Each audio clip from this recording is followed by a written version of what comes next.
Thanks, Brandon Wade, for your support, and thanks to all of you for being here this morning. Over the past 6 weeks, it's been my privilege to meet with you in your homes and to discuss the issues that are critical to you. Now, you already know that my wife and I grew up on family farms. You know that we returned to Fairview to raise our own children. You already know that I understand the economy and have helped create dozens of high-paying rural jobs. And you already know that as a county commissioner, I fought hard to reduce government spending. So I thought long and hard about what I might say to you this morning. At the very beginning of this campaign, we had a cottage meeting over in Nephi. Many of you were there. At that meeting, I met a wonderful person named Sarah Cameron. Now, Sarah had never been involved in the political process. But after, like many of you, after seeing our country move further and further away from its moral foundation, she decided it was finally time to get involved.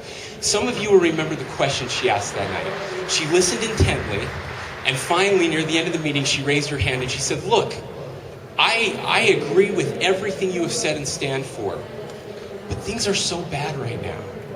Even if you are elected, can one person really make a difference?" Now, I'm not going to lie. I've thought long and hard about that question over the past few weeks. And then last week, something remarkable happened.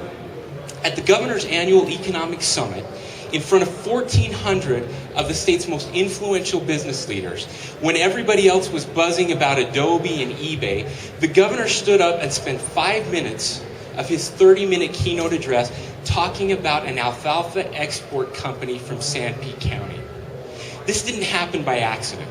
It happened because for the past 2 years, I have served as a special advisor to the governor on rural issues. It happened because I have pleaded with him on several occasions to visit Juab and Sanpete counties. It happened because we had a voice. Now, the other answer to Sarah's question is right here in this room this morning. As state delegates, you represent what I believe and desperately hope is a great awakening to the critical importance of political sacrifice. It doesn't make sense for people like Von Barris and Lamar Bartholomew to drive 120 miles to cast a vote at 7:30 in the morning. It doesn't make sense for people like Dean Blackhurst and Ed Sunderland to give up a precious day of good farm weather for a full day of politicking. It's not easy for you to be here this morning, and it won't be easy for me to serve in the state legislature. But I do know this.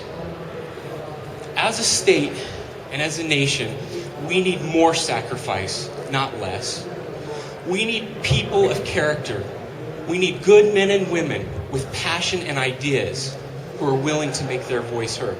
Now, Vernice Wynn shared with me a quote, a compelling quote from Thomas Jefferson to George Washington. In that quote, he said, "Agriculture is our wisest pursuit because it will, in the end, produce most of real wealth,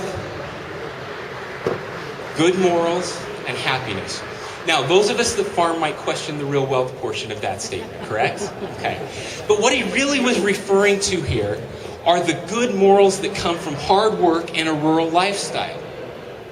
If we are ever going to change the trajectory of this country, we must boldly take the good morals of Sanpete and Juab counties to every level of government.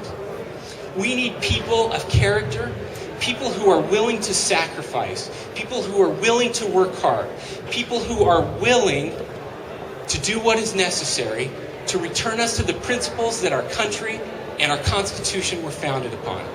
Now, with your help this morning, I pledge that I will take those good morals and rural values to the state legislature.